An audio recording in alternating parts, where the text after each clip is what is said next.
अस्सलाम वालेकुम। वेलकम करता हूं आपको आपके अपने YouTube channel MS education network पर और उम्मीद करता हूं कि आप सब खैरियत से होंगे। तो प्यारे दोस्तों, पिछली वीडियो में जो हमने सीखा वो ये था कि काफ को दूसरे हरूफ के साथ कैसे मिलाते हैं। तो ये काफ नुक्ते वाला काफ था और अब हम दूसरा काफ के साथ इससे अगली वीडियो में, यानी ये जो हम वीडियो है, इस वीडियो में हम काफ को दूसरे हरूफ के साथ मिलाना सीखेंगे। तो प्यारे दोस्तों, अगर आपने अभी तक MS एजुकेशन नेटवर्क, जो कि आपका अपना यूट्यूब चैनल है, इसे सब्सक्राइब नहीं किया तो सबसे पहले इस चैनल को सब्सक्राइब करें और साथ में एक छोटा सा बेल आइकन होगा, उसको ज़रूर प्रेस करें ताकि जो अगली वीडियोस हैं, अगली वीडियोस का जो नोटिफिकेशन आप तक बआसानी पहुंच सके, तो आप अपनी क्लासेस जारी रख सकें। तो अब बढ़ते हैं आज के सबक की जानिब। तो सबसे पहले तो पिछले सबक में हमने नुक्ते वाले काफ लिखना सीखा था, तो अब हम दूसरा काफ लिखना सीखेंगे। तो सबसे पहले तो ये तो हो गया सिंपल काफ। तो अब जो हमने इस दूसरे हरूफ के साथ मिलाते हुए लेना है, तो वो सिर्फ़ और सिर्फ काफ का ये इतना ऊपर वाला सिरा है, इसकी हमें ज़रूरत होगी। तो अब हम जो सबसे पहला लफ्ज़ है उसमें हम अलिफ़ को, यानी अलिफ़ के साथ काफ को मिलाएंगे। तो सबसे पहले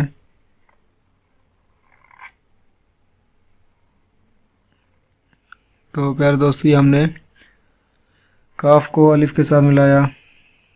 तो ये काफ अलिफ़ कई लफ्ज़ में इस्तेमाल होता है, यानी कोई भी फ़िक्रा अगर लिखा हुआ हो तो मैं ये गारंटी के साथ कह सकता हूँ कि अगर उर्दू ज़ुबान का कोई भी एक सफ़ा हो, उस एक पेज पर ये लफ्ज़ कई बार आएगा। यकीन आपने भी पढ़ा होगा काफ़ी जगह। तो इस लफ्ज़ का इस्तेमाल बहुत ज़्यादा होता है। इसके बाद जो हम लफ्ज़ सीखेंगे वो होगा काफ को हम बे के साथ मिलाएंगे। तो सबसे पहले ये काफ का सिरा, फिर सिंपल बे जैसे हम लिखते थे, ये कब, ये भी हमने काफ़ी जगह पढ़ा हुआ है और ये काफ़ी जगह इस्तेमाल होता है।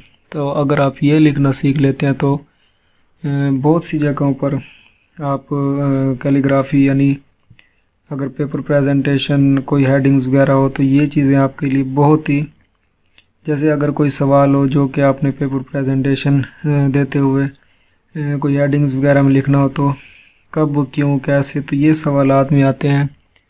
तो ये आपके लिए बहुत ही मददगार ये लफ्ज़ होगा। अगर आप ये लिखना सीख लेते हैं तो काफ़ी हरूफ इसमें क्लियर हो जाते हैं। तो अब हम काफ को, जो अगला लफ्ज़ है, उसमें जीम के साथ मिलाएंगे। तो सबसे पहले काफ का सिरा और फिर ये जीम लिखा हमने।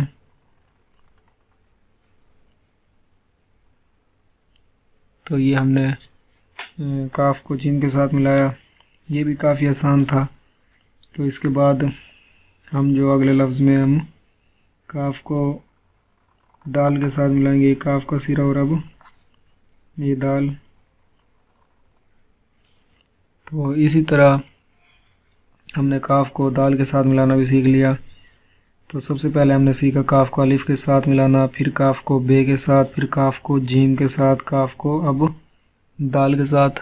और अब जो हम अगला लफ्ज़ लिखेंगे वो हम काफ को रे के साथ मिलाना सीखेंगे। तो ये दो तरीके से होता है, दोनों तरीके से मैं आपको बताऊंगा। तो सबसे पहला तरीका तो ये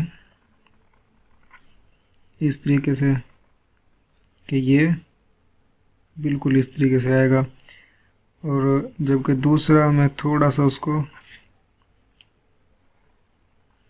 इसको ऊपर लेके जाएंगे, जबकि ये नीचे की तरफ है। तो ये इनमें थोड़ा थोड़ा फ़र्क है, जो कि आप ये भी लिख सकते हैं और ये भी लिख सकते हैं।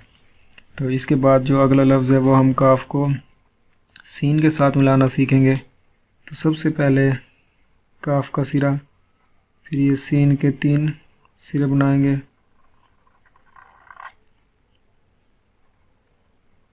तो ये लफ्ज़ भी काफ़ी इस्तेमाल होता है।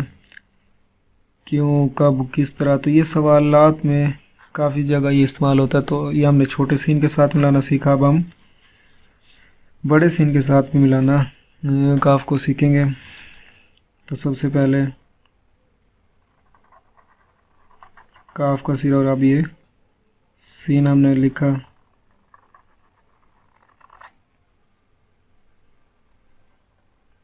तो इस तरीके से हमने छोटे सीन के साथ और फिर ये बड़े सीन के साथ काफ को मिलाया। तो अगले लफ्ज़ में हम काफ को स्वाद के साथ मिलाना सीखेंगे, तो वो भी नहायत आसान है। तो सबसे पहले काफ का सिरा कुछ इस तरीके से, फिर नोक के साथ और फिर पूरा कलम रखने के बाद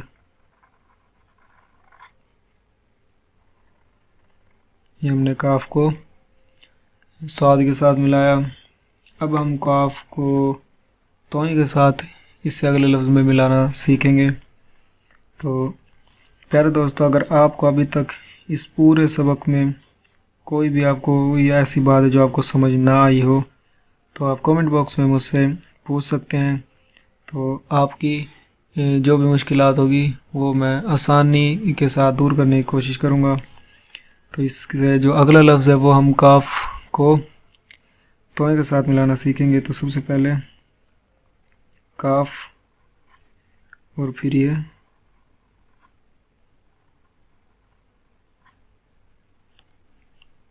तोय के साथ।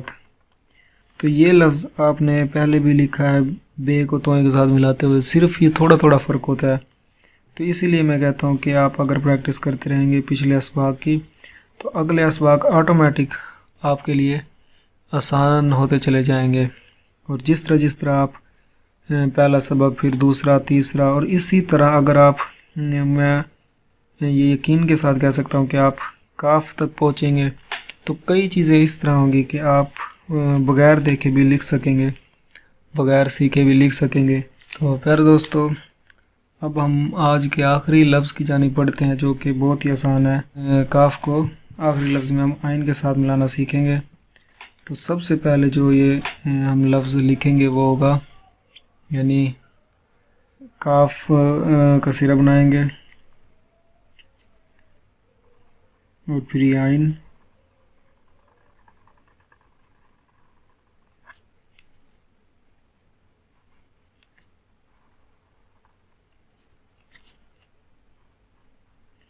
तो दोस्तों ये आज कि हमने आखिरी लफ्ज़ में काफ को आइन के साथ मिलाना सीखा, जो कि बहुत ही आसान था। तो अगर आपने अभी तक इस चैनल को सब्सक्राइब नहीं किया तो सबसे पहले इस चैनल को सब्सक्राइब करें और साथ में एक छोटा सा बेल आइकन होगा, उसको ज़रूर प्रेस करें, ताकि जो अगली वीडियो, जो कि अगला पार्ट है, वो उसकी वीडियो उसका नोटिफिकेशन आप तक बर वक्त पहुँच सके। तो अगली वीडियो यानी अगले पार्ट में मिलते हैं। तब तक मुझे यानी मोहम्मद असद हयात को दीजिएगा इजाज़त। अल्लाह हाफिज़।